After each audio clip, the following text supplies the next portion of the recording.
আসসালামু আলাইকুম। আমি এ.কে.এম. জলিলুর রহমান, সহকারী শিক্ষক, প্রভাতী শাখা, পটুয়াখালী সরকারি জুবলি উচ্চ বিদ্যালয়। বিশ্ব মহামারী তথা করোনা ভাইরাসের কারণে আমরা অনেক দিন আমাদের প্রিয় বিদ্যালয় থেকে দূরে। আমরা বিশ্বাস করি আসলে আমাদের মতো প্রত্যেকেই এই বিদ্যালয়কে খুব মিস করছি। তার সাথে সাথে আমরা মিস করছি তোমাদেরকে, যারা বিদ্যালয়ের প্রাণ, যাদের জন্য এই বিদ্যালয় গর্ববোধ করে এবং যারা আমাদের হৃদয়ের স্পন্দন।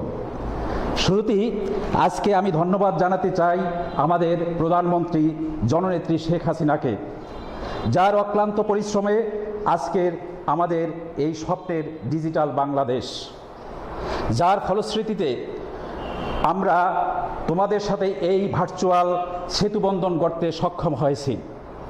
প্রিয় শিক্ষার্থীরা, আজকে আমি তোমাদের কাছে এমন একটি বিষয় নিয়ে আলোচনা করতে চাই, যে বিষয়টা নবম শ্রেণী এবং দশম শ্রেণী উভয়ের জন্যই খুবই অতীব জরুরি বলে আমি মনে করি। আমি মনে করি জ্যামিতি ছাত্রদের জন্য খুবই একটা ভীতিকর বিষয়। তাই তোমরা অনেক দিন পর্যন্ত বাড়িতে আছো, গণিত ক্লাস নিয়ে তোমরা গণিত ক্লাস করতে পারতেছো না। গণিতের অন্য অন্য বিষয়গুলো তোমরা খুব ভালোভাবে বুঝতে পারলেও কম বেশি, কিন্তু তোমরা জ্যামিতি বিষয়ে অবশ্যই কষ্টে আছো। আমি চেষ্টা করব আমার সাধ্যমতো তোমাদের এই জ্যামিতি বিষয়টা সুন্দরভাবে বলার জন্য। তাই আমি উচ্চতার গণিতের 3.2 অধ্যায়ের সম্পর্কে আসলে কিছু তোমাদের বলতে চাই। আমি উচ্চতার গণিতের 3.2 বিষয়টা বলার জন্য আসলে তোমাদের কিছু বেসিক ধারণা থাকতে হবে। এই বেসিক ধারণা না থাকলে তোমরা কিন্তু এই চ্যাপ্টারটা আসলে বুঝতে পারবে না। তো আমি এখানে আসলে তোমাদের যাতে আমার সময়টা কম লাগে, তোমাদের যাতে কষ্টটা কম হয়, সেজন্য কিছু বিষয় আগে থেকেই আসলে লিখে রেখেছি, তোমরা একটু দেখতে পারো। এখানে আমি লিখছি মধ্যমা, তারপর লিখছি ভরকেন্দ্র। এখানে 2:1 এটার একটা ব্যাখ্যা আছে, লিখতে গেলে অনেক লেখা লাগে, আমি সংক্ষেপে লিখলাম। এরপর লিখছি আমি লম্ববিন্দু কি, এটা সম্পর্কে তোমাদের জানতে হবে। তোমাদের জানতে হবে পরিকেন্দ্র কি, তোমাদের জানতে হবে ওয়ে ইকুয়াল টু এসপি, এটা তুমি এখন বুঝবে না, আমি ব্যাখ্যা করলে অবশ্যই বুঝবা। এবার সদৃশতা, এই চ্যাপ্টারের মেইন যেটা জানার তোমাদের দরকার, এই সদৃশতা। এখানে আমি টুকিটাকি কিছু লিখছি যেগুলো তোমরা ক্লাস 3 থেকে 6 পর্যন্ত সবগুলোই পেয়েছো, বাট হয়তো অনেকে তোমাদের সাথে মনে নাই এতদিন। কী কয়, হয়তো বা অনেকে জ্যামিতিটাকে এত ভয় পায় যে জ্যামিতি ছাড়া সে অন্য কিছু অ্যান্সার করতে চায়, কিন্তু জ্যামিতি পড়বে না। তো তাই জন্য তারা যদি এমন কেউ থাকে যে আমি আসলে জ্যামিতি কখনোই পড়ি নাই, তাদের জন্য আমি আসলে এই কয়টা রাখছি, যে এই পিছনের এই জিনিসটা তার নাও জানা থাকতে পারে, এই জন্য আমি এই কয়টা রাখলাম। তো আমি আসি মধ্যমা নিয়ে। মধ্যমা হলো একটা ত্রিভুজের যে কোনো শীর্ষবিন্দু, যেমন এবিসি একটা ত্রিভুজ, আমি যে কোনো শীর্ষ নিতে পারি। আমি নিলাম এ শীর্ষটা, এ শীর্ষের বিপরীত বাহু কেটা বলো, বিসি। বিসির মধ্যবিন্দুকে বলো পি।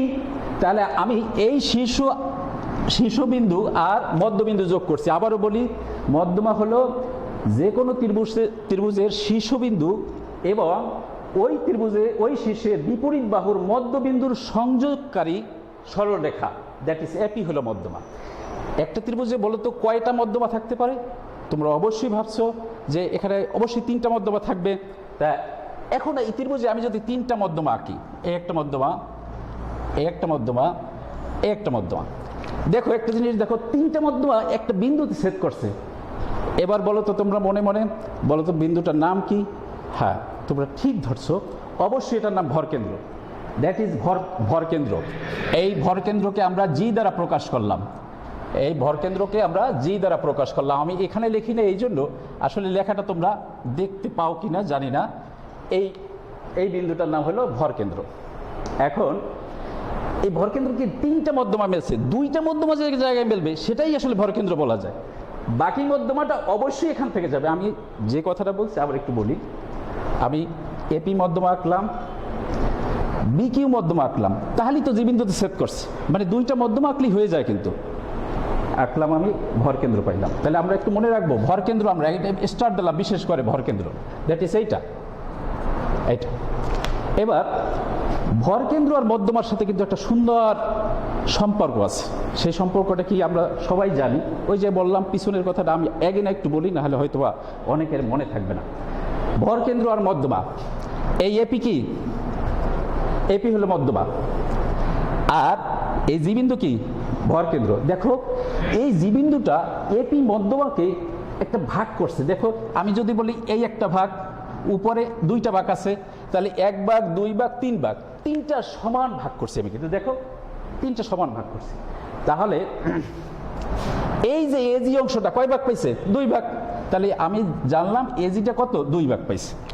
আর জিপিটা কত? নিশ্চিত এক ভাগ, জিপি হলো এক ভাগ, জিপি হলো এক ভাগ। তাহলে এই ভরকেন্দ্রটা দেখো, এই ভরকেন্দ্রটা এপি মধ্যমাকে 2:1 অনুপাতে ভাগ করছে। That is very important. এই আবার একটু বলি, এপি মধ্যমা জি এপি মধ্যমাকে ভরকেন্দ্র 2:1 অনুপাতে ভাগ করছে। তাহলে এপি মধ্যমার ভিতরে হাজার হাজার বিন্দু আছে। সেই বিন্দুর ভিতরে যেই বিন্দুটা 2:1 অনুপাতে ভাগ করবে তাকেই কিন্তু আমি ভরকেন্দ্র বলবো। এটা কিন্তু ক্লিয়ার হইতে হবে। আবারও বলি, এপি মধ্যমার ভিতরে হাজার হাজার বিন্দু আছে। সেই বিন্দুগুলোর ভিতরে যেই বিন্দুটা 2:1 অনুপাতে ভাগ করবে সেই বিন্দুটাকেই কিন্তু ভরকেন্দ্র বলবো। এটা মনে রাখবা। ওকে, তাহলে আমরা এই যে এইটা লিখছি কেন? তাহলে তো বুঝছি এইটা লিখছি এই জন্য যে ভরকেন্দ্র মধ্যমাকে 2:1 অনুপাতে ভাগ করে। এবার আমরা আসি লম্ব বিন্দু।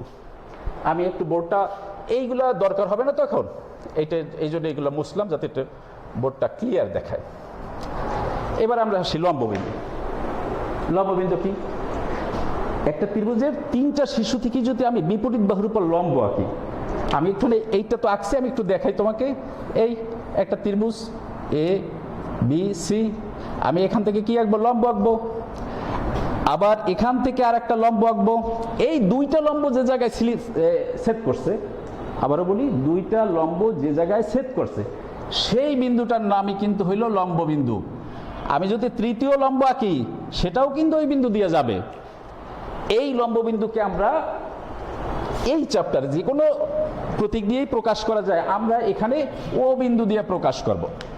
বরকেন্দ্রকে জি বিন্দু, লম্ব বিন্দুকে আমি প্রকাশ করছি ও বিন্দু। আচ্ছা, এখন আমরা দেখি পরিকেন্দ্রটা কি। আচ্ছা, পরিকেন্দ্রটা দেখবো আমরা। পরিকেন্দ্রটা হলো একটা ত্রিভুজ এ বি সি। আমি এই ত্রিভুজটার যে কোনো দুইটা বাহুকে যদি লম্ব সমদ্বিখণ্ডক আঁকি, আবারও বলি আমি এই ত্রিভুজের যে কোনো দুই বাহুর যদি লম্ব সমদ্বিখণ্ডক আঁকি, তারা যে বিন্দুতে ছেদ করবে তার নাম হইল পরিকেন্দ্র। এবার আমরা একটু এখানে লম্ব এবার লম্ব সমদ্বিখণ্ডক মানে মাঝখান দিয়া, আবার এইটারও লম্ব সমদ্বিখণ্ডক আঁকলাম। এরা ছেদ করছে কোথায়? এই বিন্দুতে ছেদ করছে। এইটার নামই হলো পরিকেন্দ্র। আমি যদি এইখান থেকেও আবার লম্ব আঁকি মাঝখান দিয়া, তাহলেও কিন্তু ওই বিন্দুতে ছেদ করবে। এইটার নাম পরিকেন্দ্র। এইটাকে আমি প্রকাশ করলাম এস দ্বারা। তোমাকে এস দ্বারাই যে করতে হবে এমন না, বাট এস দ্বারা আমি প্রকাশ করলাম। এখন তাহলে একটু খেয়াল করে দেখো যে আমি কি বলছি, একটা ত্রিভুজের যে কোনো দুই বাহুর লম্ব সমদ্বিখণ্ডক যে জায়গায় মিলিত হয় সে বিন্দুটার নাম হলো কি? পরিকেন্দ্র। এখন এই কেন্দ্রকে মানে এসকে কেন্দ্র করে এস এর সমান ব্যাসার্ধ নিয়ে যদি আমি একটা বৃত্তচাপ অঙ্কন করি, সেই বৃত্তটার নাম হইল পরিবৃত্ত। আমার এখানে আঁকা হয় নাই, এটা কিন্তু এই এ বিন্দু দিয়ে যাবে, বি বিন্দু দিয়ে যাবে, সি বিন্দু দিয়ে যাবে। আমি অত ভালো আঁকতে পারি না, এটা আমার একটা দুর্বলতা, এই জন্য তোমাদের কাছে আসলে ক্ষমা চাচ্ছি। এই সুন্দর, অর্থাৎ এটা তিনটা শীর্ষ দিয়েই যাবে। এই যে ব্যাসার্ধটা, এসে কি একটা ব্যাসার্ধ, এসে একটা ব্যাসার্ধ, এস বি কি একটা ব্যাসার্ধ, এস বি এস সি কি একটা ব্যাসার্ধ। এই ব্যাসার্ধটার নাম হইল কি? পরিব্যাসার্ধ। তাহলে আমরা কি পেলাম? পরিকেন্দ্র, পরিব্যাসার্ধ। বৃত্তটা হলে কি আসলে এই ত্রিভুজটাকে কি বলবো? পরিবৃত্তের ত্রিভুজ। আচ্ছা, এখন আমরা আরেকটা মজার জিনিস দেখব। এই যে আমরা এর আগে পাইছি লম্ববিন্দু, এখন পাইলাম কি পরিকেন্দ্র। লম্ববিন্দু আর পরিকেন্দ্রের সাথে আবার একটা সুন্দর সম্পর্ক আছে, সেই সম্পর্কটাই কিন্তু এইটা। এখন কি সম্পর্ক সেটা আমরা একটু দেখতে চাই। আমি একই ত্রিভুজে একটা লম্ববিন্দু আঁকবো আর একটা পরিকেন্দ্র আঁকবো। আমি এইখানে একটা এই চিত্রটা আমি একটু ব্যবহার করতে চাই, আবার একটা চিত্র আঁকবো তার সাথে এইটার একটু ব্যবহার করতে চাই। এই লম্ব, এই একটা লম্ব, এই একটা লম্ব, এই ও হইল কি লম্ববিন্দু, আর এই এসটা হলো কি পরিকেন্দ্র, এসটা হলো পরিকেন্দ্র।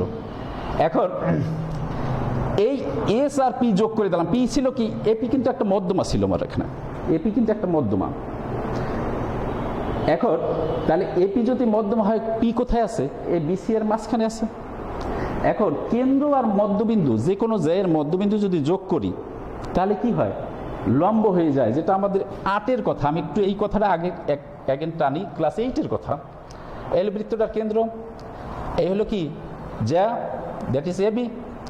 এই হলো এটার মধ্যবিন্দু কি এম, এই ও এম যোগ করে দিছি, মানে কেন্দ্র আর মধ্যবিন্দু যোগ করছি। কার মধ্যবিন্দু? জায়ের মধ্যবিন্দু। এখন কি হবে? ও এম রেখা কি হবে? এবি জায়ের উপর লম্ব হবে, ক্লাস 8-এর পড়া, এটা আমরা 8-এ শিখছি।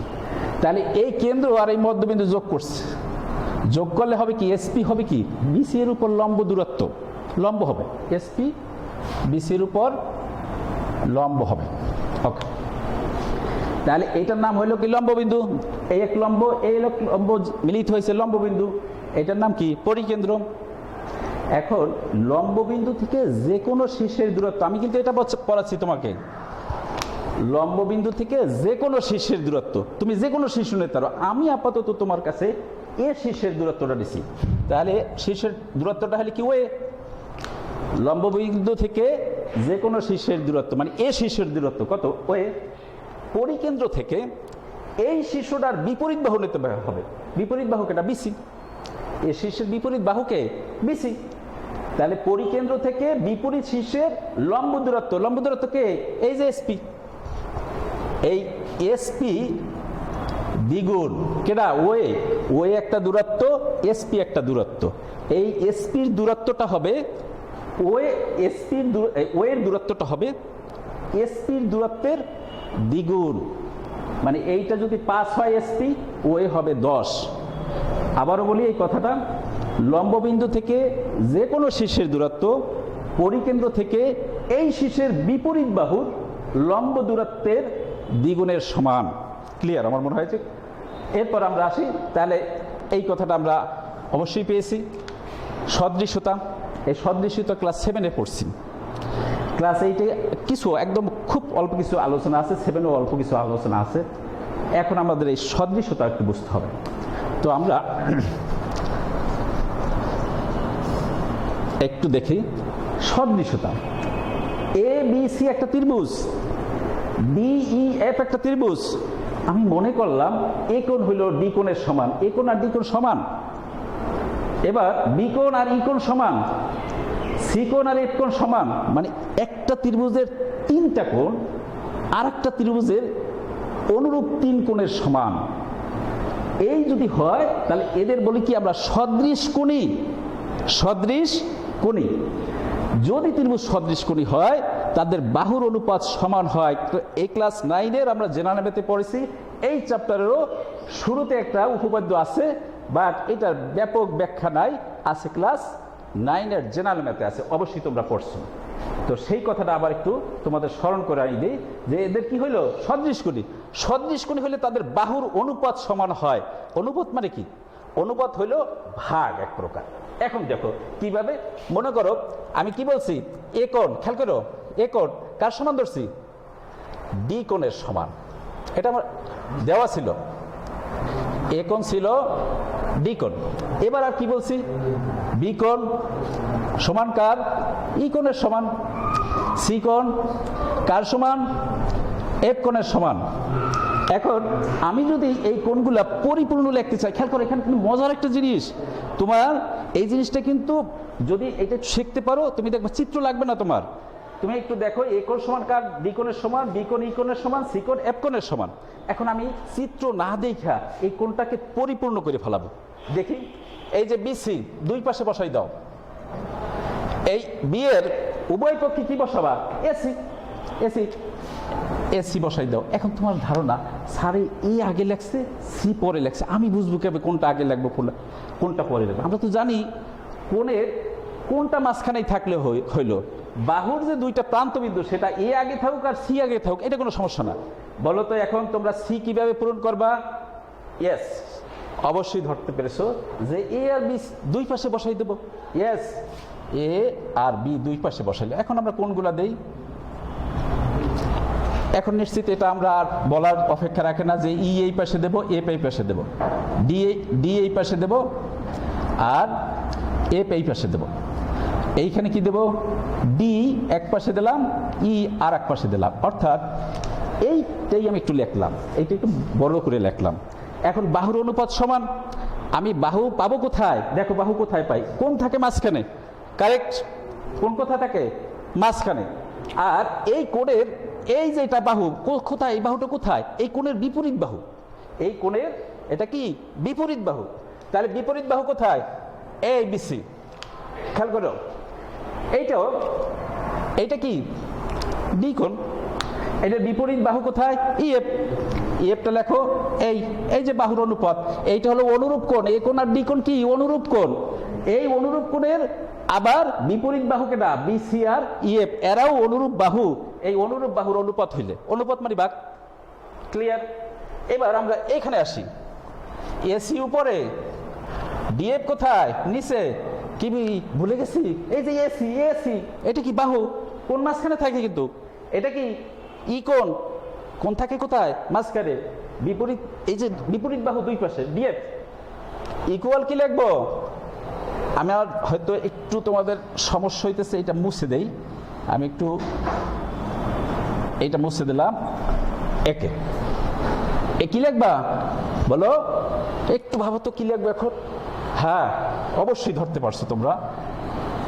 এ বি, এখানে কি? ডি। আর একটা জিনিস খেয়াল করো, এই উপরে কি লিখছি? প্রথম ত্রিভুজের বাহুগুলো লিখছি কিন্তু। আর নিচে কি লিখছি?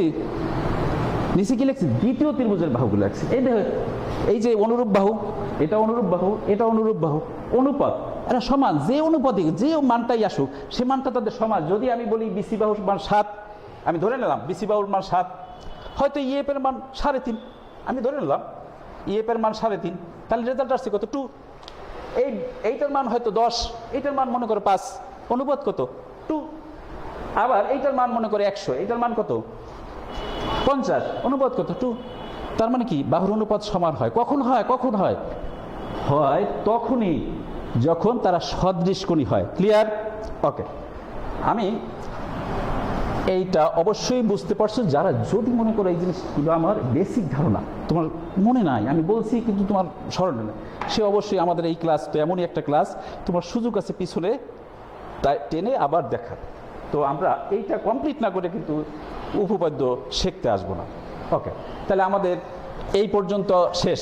এখানে কি ওই যে দেখাইলাম, এটা মূলত কি দেখাইছি ক্লাস 8-এ? এইলো কেন্দ্র, এটার নাম কি? যে এটার মধ্যবিন্দু কি? এম ধরলাম। এই কেন্দ্র আর মধ্যবিন্দু যোগ করছি পর কি হয়? ক্লাস 8-এ কি বলছে? ও এম রেখা হবে কি? এ বি জে এর উপর লম্ব। তার মানে কোন বৃত্তের কেন্দ্র থেকে যে কোনো জায়ের মধ্যবিন্দুর সংযোজক রেখা ওই জায়ের উপর লম্ব। গেল এটা। এবার আমরা আরেকটা তাহলে ছোট্ট জিনিস হয়তো তোমরা ভাববা, স্যার এই এত সহজ জিনিস শিখাইতেছে, আমি আসলে সবার জন্য ক্লাসটা নিচ্ছি। তো দেখো, এই একটা হয়তো রেখাংশ, এইখানে এস আছে, এখানে পি আছে, এই এসপি হইল এবি এর উপর কি? লম্ব। এবার আরো একটা, এইটা এ, এইটা ডি, এডিও এবির উপর লম্ব। লম্ব মানে 90 ডিগ্রি, এখানে কিন্তু লম্ব। তাহলে এরা পরস্পর কি? সমান্তরাল। এই রেখাটা উভয় রেখা এবি এর উপর লম্ব, তাহলে এরা কি? সমান্তরাল। এটা সেট করে দিলাম। এই কোণটা আর এই কোণটার নাম কি? একান্তর কোণ। দ্যাট ইজ আমাদের এইটা শেষ হয়েছে, এইটা শেষ হয়েছে, একান্তর কোণ শেষ হয়েছে। বিপ্রতীপ কোণ, এটা কি দরকার আছে? থাকতে পারে, আমি তারপরও একটু দেখাই। ক্লাস 3 থেকে মনে হয় যে এটা পড়ায়। তো আমরা বিপ্রতীপ কোণ, এই একটা সরলরেখা, এই একটা সরলরেখা ছেদ করছি। 1 2 3 4, 1 আর 4 কি? বিপ্রতীপ কোণ। এরা সমান। বিপ্রতীপ কোণ এই বিধি তারা সমান, 1 আর 4 সমান, 2 আর 3 সমান, কারণ তারা বিপ্রতীপ কোণ। তো আমাদের এই বিষয়টা সব আমি বোঝানোর চেষ্টা করছি। আমি যদি তোমাদের বোঝাতে নাও পারি, তবুও তুমি মনে করবা এই বিষয়টা বোঝানো ছাড়া তুমি এই উপপাদ্য পড়তে আসবে না। আসলেই তোমার জ্যামিতি ভীতি শুরু হয়ে যাবে। ওকে, আমরা আসি এবার এই এই জায়গায়। এখানে 3টে বিন্দু শিখছি আমরা। ভরকেন্দ্র, আমরা শিখছি লম্ববিন্দু, আমরা শিখছি পরিকেন্দ্র। 3টা বিন্দু আমি 3বার ত্রিভুজ আঁকা 3বার দেখাইছিলাম। আমি যদি একই ত্রিভুজে আঁকি, অবশ্যই আঁকা যাবে। এটা তো আমার মনে হয় যে এটা নিয়ে আর কেউ সন্দেহ নাই। আমি আঁকবো। আচ্ছা, একে মোটামুটি একটু আঁকি। এখানে এই লম্ব ডি আঁকলাম, এইখানে লম্ব ই আঁকলাম।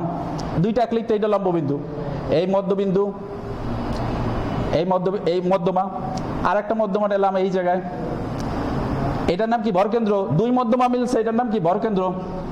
আর আমরা যদি একটা বৃত্ত আঁকতাম, অর্থাৎ এই বাহুকে দ্বিখণ্ডিত করতাম, এই বাহুকে দ্বিখণ্ডিত করতাম, এই যেমন এই জায়গায় যদি সমদ্বিখণ্ডিত করতাম, এই বাহুকেও যদি সমান দ্বিখণ্ডিত করতাম, তাহলে এই বিন্দুটার নাম হইতে কি?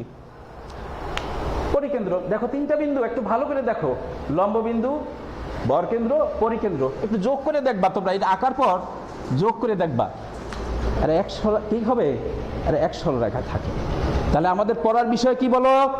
তোমরা অবশ্যই বুঝতে পারছো যে আজকে স্যার আমাদের পড়াইবে তাহলে কি লম্ববিন্দু, ভরকেন্দ্র আর পরিকেন্দ্র এক সরলরেখায় অবস্থিত।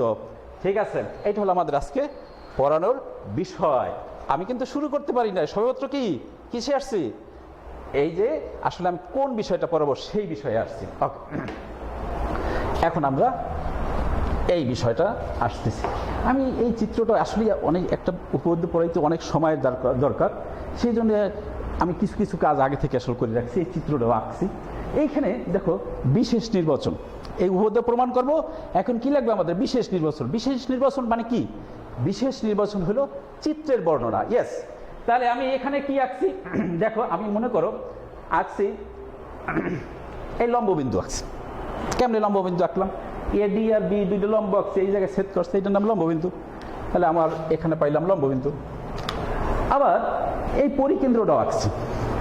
পরিকেন্দ্রটা আঁকলে তুমি একটু ভাবলা, স্যার কেমনে পরিকেন্দ্র আঁকলে? মনে করো আমি এখান থেকে একটা লম্ব আঁকছি, এখান থেকে একটা লম্ব আঁকছি, এই লম্বটা মুছে দিচ্ছি। তাহলে ওই যে 2 লম্ব ছিল তার ছেদ বিন্দু কি? পরিকেন্দ্র। সেই পরিকেন্দ্র আঁকলাম।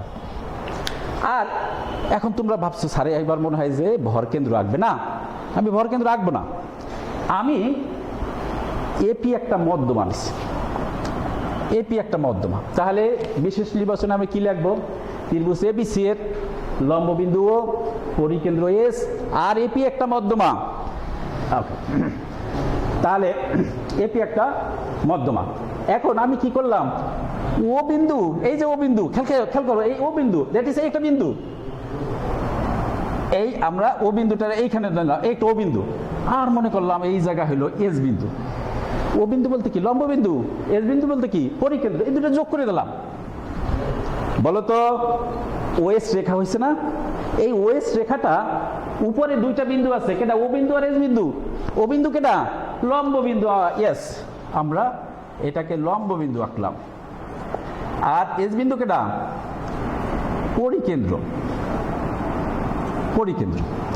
এখন আমি এই যে এপি মধ্যমা, এই যে মনে করো এই যোগ করে দিছি, এই যোগ করে দিছি, যোগ করে দিছি, এই যে যোগ করলাম।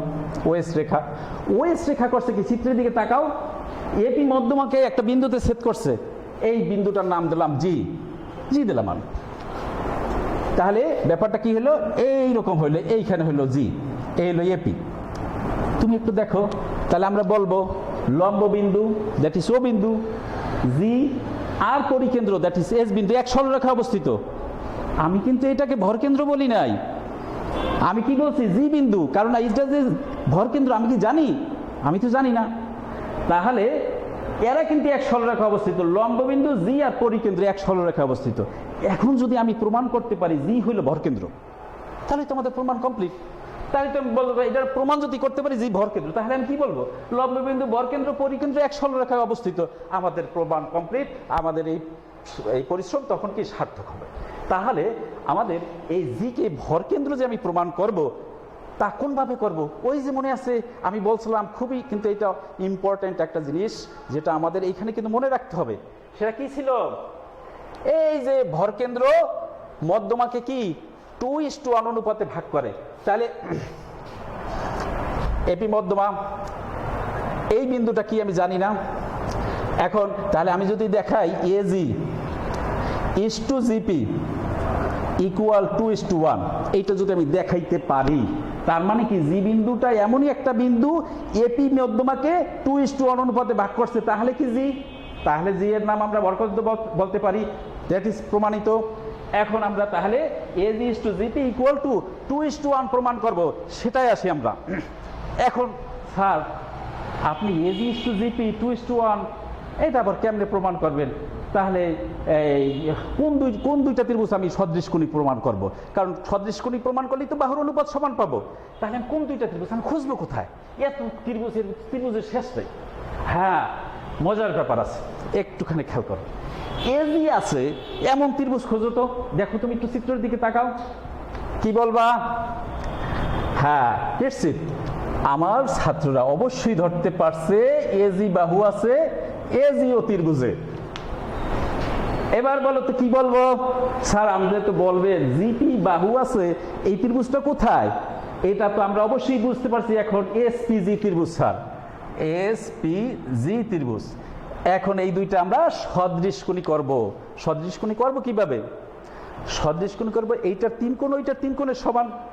আমরা যদি দুইটা কোণ সমান করতে পারি, অবশিষ্ট কোণটা কিন্তু এমনিই সমান হয়ে যাবে। একটা ত্রিভুজের দুইটা কোণ সমান, মনে করে একটা 30 আর একটা 60, ওকুলো একটা 30 আছে, ওকুলো একটা 60 আছে। আমরা একটু এই কথাটা যদি এখানে ব্যাখ্যা করি, এইটা 30 এইটা 60, তাহলে বলো এইটা কত হবে? আমার চিত্রটা আঁকা হয় নাই, এইভাবে যদি বলতে চাই তাহলে এইটা হবে 90।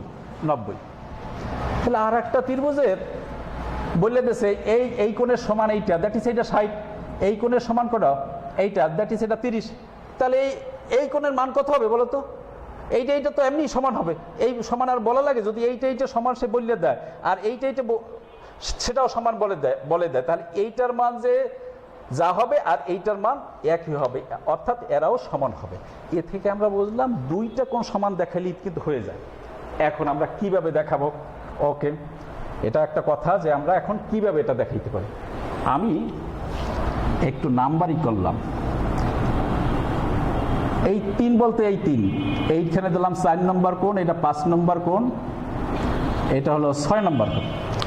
এবার বলো এই ত্রিভুজের 3টা কোণ 1 2 3, এই ত্রিভুজের 4টা কোণ, এই 3টা কোণ 4 5 6, এই কোণের ভিতর তো অবশ্যই সমান আছে। তুমি একটু বলো তো কোন কোণের সমান? তুমি অবশ্যই বলবা স্যার এই 3 কোণ আর 4 কোণ সমান, কারণ বিপ্রতীপ কোণ, ওই যে তুমি শিখছো বিপ্রতীপ কোণ এইটা। তাহলে তুমি কি বলবা? 3 কোণ আর 4 নম্বর কোণ। 3 নম্বর কোণের নাম কি? জি। তাহলে জি লিখলাম। তুমি সংক্ষেপে শুধু জি লিখবা, ফুল কোণ লিখলে তোমার ভুল হইতে পারে, কিন্তু তুমি সংক্ষেপে শুধু জি লিখবা। 4 নম্বর কোণের নাম কি? তাও তো জি, লিখলাম জি। এবার স্যার আর তো পারতেছি না, মনে করো এই একান্তরে কোণের কথা, এই কথাটা মনে রাখো এবং তুমি মনে রাখবা দ্যাট ইজ আমার এই এখানে 10 নম্বর পয়েন্টটা, এইটার কথা মনে রাখবা। আর মনে রাখবা তুমি একান্তর কোণ, আর মনে রাখবা এই 9 নম্বর, 9 আর 10, আমার যে এটা 9 আর 10 মনে রাখবা। তাহলে 9 আর 10-এ কি বলছি আমি? দেখো এসপি কার উপর লম্ব? এসপি তো হলো কার উপর লম্ব? বিসির উপর লম্ব। এবার এডি কার উপর লম্ব বলো? এডিও বিসির উপর লম্ব।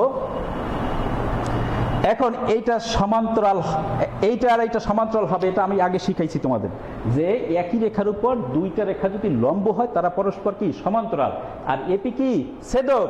এখন এই কোণ আর এই কোণ কি সমান, কি হিসাবে সমান? একান্তর কোণ হিসাবে সমান। দ্যাট ইজ এই 6 নম্বর কোণ আর 1 নম্বর কোণ সমান। আমরা তাহলে 6 নম্বর কোণ আর 1 নম্বর কোণ লিখি। 6 নম্বর কোণ বলতে কি? 1 নম্বর কোণ বলতে এ, 6 নং কোণ বলতে পি। বলো অবশিষ্ট কোণ কি? দুইটা করে কোণ সমান হয়েছে, অবশিষ্ট কোণ কি এমনি সমান। সেটা আমরা পাবো কিভাবে? আমরা কি আবার চিত্র খুঁজবো? না, চিত্র যত তুমি খুঁজতে যাবা ততই তোমার ভুল হইতে থাকবে। তুমি এ বিয়োগ, এখানে ত্রিভুজে কয়টা কোণ থাকে? 3টা। কয়টা গেছে? এ আর জি গেছে, বাকি আছে কয়টা? একটা। কোনটা আছে? ও কোণ। এবার বলো এস পি জি, 2টা চলে গেছে, অবশিষ্ট আছে কয়টা? একটা, সেটা হইল এ। এখন আমরা এই কোণকে পরিপূর্ণ করব, সেটা আমি শিখাই নিছি এখানে। এই যে 7 আমি শিখাই নিছি কিভাবে পরিপূর্ণ করব। অর্থাৎ এও, এই ও এ আগে দুই পাশে লিখলাম, এইখানে কি লিখবো? ওজি লিখবো। এইখানে কি লিখবো? এজি লিখবো, এজি লিখবো। আচ্ছা, এখানে কি লিখবো? এখানে লিখবো এপি। এটা সরি এখানে একটু ভুল হয়েছে, এখানে জি গেছে, পি গেছে, জি পি, এখানে কি থাকবে? এস। তাহলে এখানে কি লিখবো? এসপি। এইখানে কি লিখবো? জিএস। এখানে কি লিখবো? জিপি। তাহলে আমরা পরিপূর্ণ করলাম। এখন কি লিখবো? এটা সদৃশ করি, লিখবো অতএব ত্রিভুজ এ জি ও ত্রিভুজ এস পি জি এরা সদৃশ কোণী, সদৃশ কোণী। সদৃশ কোণী হলে কি হয়? বাহুর অনুপাত সমান হয়। তাহলে আমি একদম নিশ্চিত এই যে বাহু আমার, আমি কি চিত্র দেখবো? না না, আমার চিত্র দেখার দরকার নাই, তো আগেই বললাম। এই যে ওয়ে উপরে লিখবো, এসপি কি নিচে লিখবো, এই ওজি কি উপরে লিখবো, এই জিপি জিএস কি নিচে লিখবো, ও এজি কি উপরে লিখবো, জিপি কি নিচে লিখবো। এখন কথা হলো, স্যার যাদের একটু পড়াটরা আছে তারা ভাবতেছে স্যার কাল 3টা লেখছে কেন? বইতে তো লেখছে 2টা। হ্যাঁ, বইতে 2টা লেখছে। তুমি বুঝবা কিভাবে যে 3টা না 2টা? আসলে তোমার বোঝার উপায় আছে, যখন তুমি এক্সপার্ট হয়ে যাবে তখন তুমি অবশ্যই বুঝবা। দেখো ওয়ে কেন দরকার? ওয়ে বাহু দরকার, যেমন ওয়ের মান আছে, ওয়ে ইকুয়াল টু কি? 2SP। ওই যে 6 নম্বরে লিখছি আমি, আমার পয়েন্টের 6 নম্বরে দেখো ওয়ে ইকুয়াল টু কি লিখছি? 2SP। তাহলে ওয়ের মান দরকার। আর এখানে এসপি আছে, এখানেও এসপি, দ্যাট ইজ এসপিও দরকার। আর ওজি দেখো, ওজি বাহুটা কোনো দরকার নাই। কেন দরকার নাই? তুমি প্রমাণ করতে চাও কি AG is to GP equal 2:1, এইটা কিন্তু তুমি প্রমাণ করতে চাও। এখানে এজি বাহুর দরকার আছে, এইটা দরকার আছে, এই জিপি দরকার আছে, এইটাও দরকার আছে, এটার মান দেওয়া আছে। ওজি আর জিএস এর মানও দেওয়া নাই, এটা প্রমাণও করতে বলে নাই, অতএব আমরা এটা বাদ দিলাম। দ্যাট ইজ এখানে আমরা ইকুয়াল ব্যবহার করলাম। এখন আমরা আসি, ও এর মান বসাই দাও, কত? 2SP। মনে আছে তো? Way 2SP। ওই যে বললাম 6 নঙে আমি যে বুঝাইলাম, 6 নঙে যেটা ওয়ে ইকুয়াল টু 2SP, আর এই হলো এসপি। এবার এজি ইস টু জিপি। এখন তোমরা এই এসপি আর এসপি কাটো, কাটলে কি হবে? উপরে 2 থাকে, নিচে 1। AG by GP. এখন আমরা কি লিখতে পারি? 2:1 equal to AG is to GP. এখন একটু ঘুরাইয়া আমরা এইভাবে লিখি, বা AG is to GP equal to 2:1। তাহলে কি হলো বলো? আমাদের এই কথাটা কিন্তু বলতেই হবে। কি হলো? ওই যে জি বিন্দুটা এপি মধ্যমাকে কি 2:1 অনুপাতে ভাগ করছে, এই জি বিন্দুটা এপি মধ্যমাকে 2:1 অনুপাতে ভাগ করছে। তাহলে জির নাম কি? আমি বলতে চাই না, তোমরা বলবা জি এর নাম কি? অবশ্যই তোমরা বলছো কি? ভর কেন্দ্র। তাহলে অতএব আমরা বলতে চাই জি হলো ত্রিভুজ এবিসি এর ভর কেন্দ্র।